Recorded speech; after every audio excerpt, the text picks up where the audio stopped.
Olá, veja os destaques de hoje no Ubra Notícias. Mãe e madrasta acusadas de matar Miguel dos Santos Rodrigues vão a julgamento. Júri começou na manhã desta quinta-feira em Tramandaí. Cremers comenta sobre o ofício que enviou para a Secretaria Estadual da Saúde e também sobre as medidas de contingência adotadas para diminuir a superlotação em Porto Alegre. O governo gaúcho assina contrato com o consórcio vencedor da licitação que vai executar as obras na barragem do Arroio Taquarembó. Recursos para a conclusão da barragem Jaguari também foram anunciados. E ainda, o DENIT alerta os motoristas para a restrição do tráfego de veículos entre os quilômetros 262 e 266 da BR-116 em Canoas. É agora no Ubra Notícias.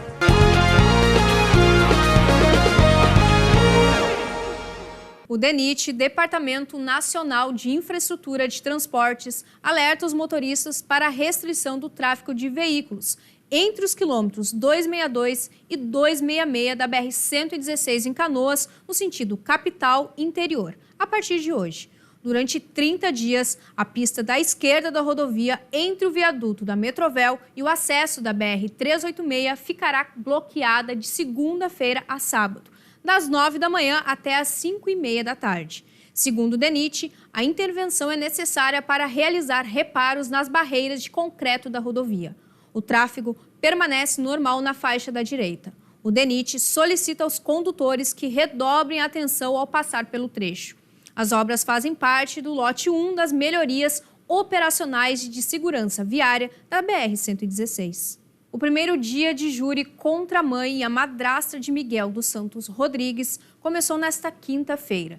Elas vão responder pelos crimes de homicídio triplamente qualificado, tortura e ocultação de cadáver. Miguel dos Santos Rodrigues, de apenas 7 anos, foi morto em 2021 pela mãe Yasmin Vaz dos Santos Rodrigues e a companheira Bruna Natiele Porto da Rosa.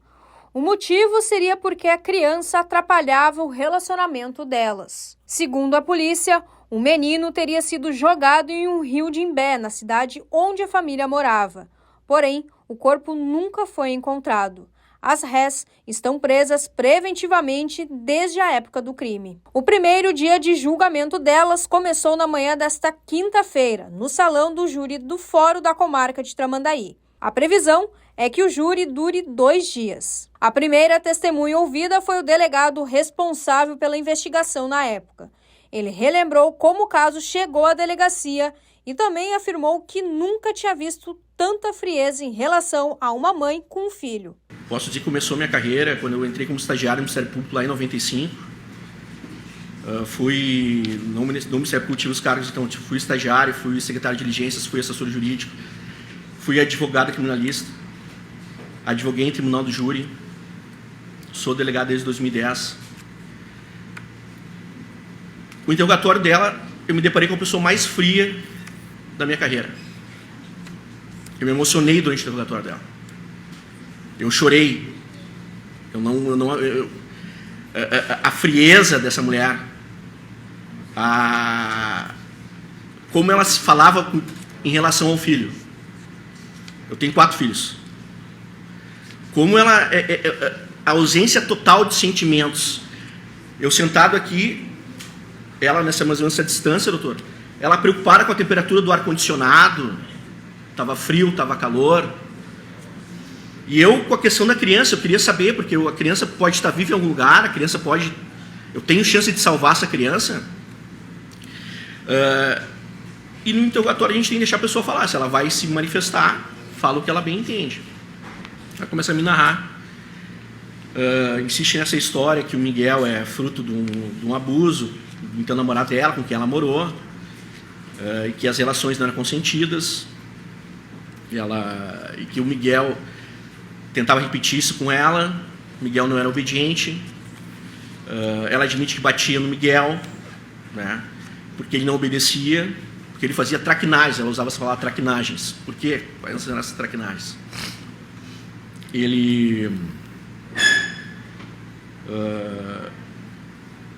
Um dos fatos mais graves para ela dizia que o Miguel era intolerante à lactose e ele não se alimentava de comidas, tipo assim, comia traquinas, bolacha traquinas. Aquilo era proibido para ele. Né? E ela admite que mantinha ele trancado durante os castigos, mantinha trancado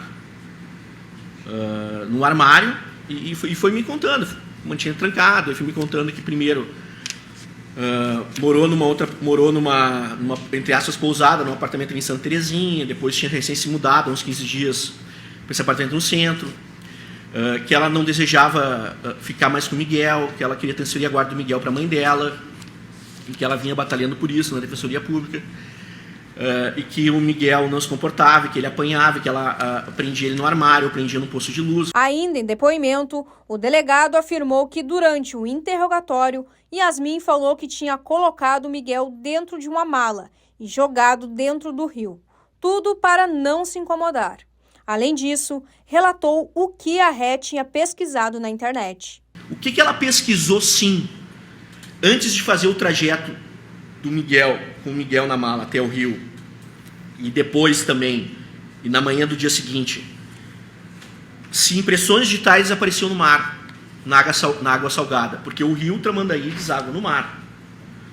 Ela fez esse tipo de pesquisa, ela fez na segunda-feira, na internet.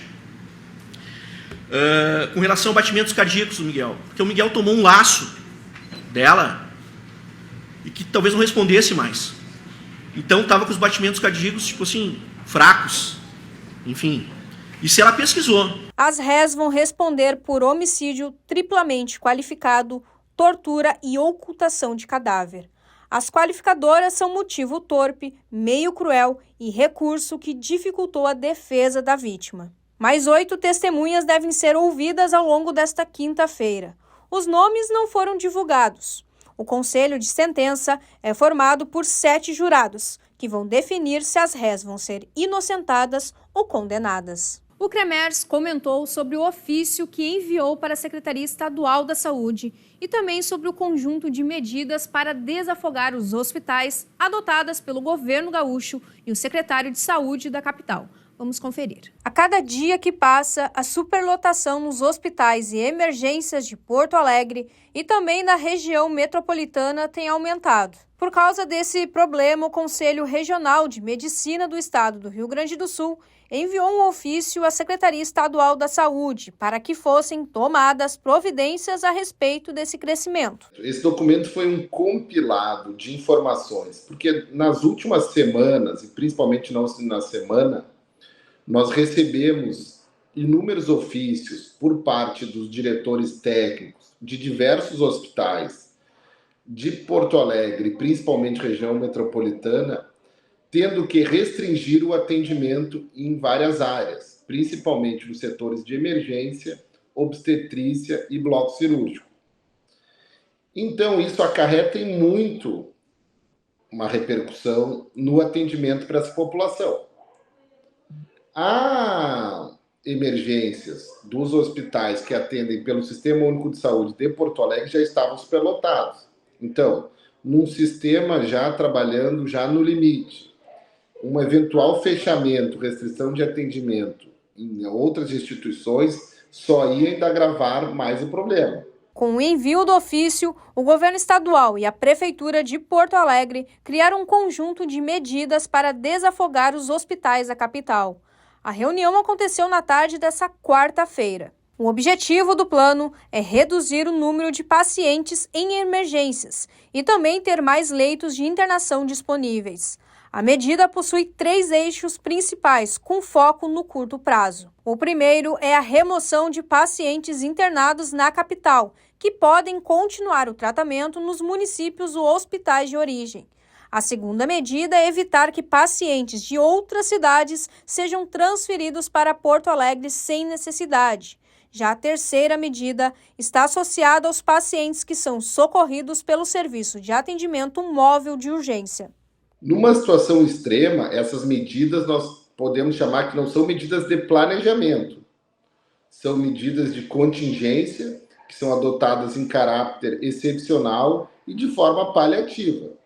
De forma paliativa, talvez diminua realmente a pressão sobre o sistema. Nós vemos ontem a declaração lá da emergência do Hospital de Clínicas, que estava atendendo muito superior à sua capacidade.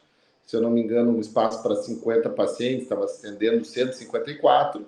Então, para diminuir essa pressão de forma agora a curto prazo, é uma medida que deve ser tomada e esperamos que surta efeito, né?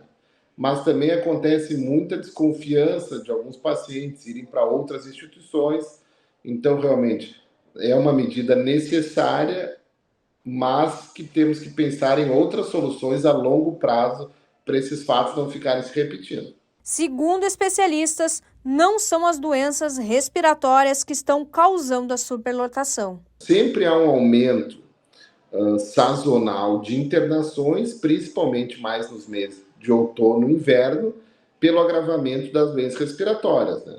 A nossa população está envelhecendo, a nossa população pediátrica também acaba sendo mais acometida pelas doenças respiratórias.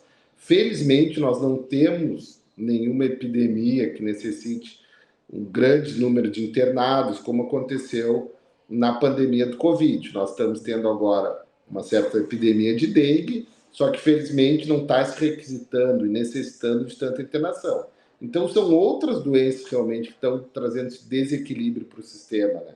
Nós temos muitos pacientes com necessidade de cirurgias ortopédicas a serem realizadas, muitos que foram acometidos por algum tipo de trauma. Nós temos essa questão agora dos leitos obstétricos, muitas gestantes que precisam dar à luz, não estão conseguindo local adequado para isso. Então são várias as causas, mas isso que é o nosso, por isso que nós fizemos esse alerta neste momento. Não chegou ainda o pico sazonal que acontece todo ano de internações. Imagina, se fora do pico já aconteceu isso, imagina os momentos mais graves. O governo gaúcho assinou essa semana o contrato com o consórcio vencedor da licitação que vai executar as obras da barragem do Arroio Taquarembó. Recursos para a conclusão da barragem Jaguari também foram anunciados. As barragens do Arroio Taquarembó e do Jaguari vão beneficiar 250 mil pessoas nos municípios de São Gabriel, Dom Pedrito, Cacique, Lavras do Sul, Rosário do Sul e Santana do Livramento. E também vão ajudar no abastecimento da população para a irrigação da produção agrícola. Por causa da importância desses locais, foi assinado essa semana o contrato entre o governo do estado e a empresa responsável pelas obras da barragem do Arroio Taquarembó. Ou seja, vão ser investidos mais de 138 milhões de reais para a conclusão do empreendimento. Depois da assinatura do contrato, o documento segue para análise do Ministério da Integração e do Desenvolvimento Regional e só depois vai ser dada a ordem de início dos serviços. As obras da barragem no Arroio Taquarembó têm duração de 21 meses a partir da retomada dos trabalhos. Elas devem ser concluídas em 2026. A gente está fazendo um novo contrato, né? A gente teve que ter a rescisão da empresa anterior, fazer um novo contrato, é sempre complexo, burocrático. Nós conseguimos superar essas etapas e no conjunto as duas barragens que estão as questões contratuais resolvidas vão demandar um investimento de 250 milhões de reais do governo do estado, com a parceria da União, dos quais aí 180 milhões de reais são do governo do estado, para a conclusão em até 2 anos dessas duas obras super importantes na região sul do estado para a irrigação. Vai ajudar a aumentar a produtividade agrícola naquela região e, consequentemente, nos defender aí também dos períodos futuros possíveis de estiagem. Além disso, o estado também anunciou recursos para a conclusão da barragem Jaguari. 74 milhões de reais vão ser investidos para o término das obras, sendo que 65 milhões vêm do estado e os outros 9 milhões do governo federal. Outros 39 milhões de reais oriundos do governo gaúcho vão ser destinados para a construção de sistema de canais, desapropriação e serviços ambientais. A barragem do Arroio Jaguari está com 70% das obras prontas. Ainda vão ser executados serviços como a conclusão do barramento, a instalação de equipamentos eletromecânicos, entre outros. Logo mais, às 9 da noite, tem o Jornal da Cultura com as informações do Brasil e do mundo. O Ubra Notícias termina aqui. A gente se vê na próxima edição. Até lá!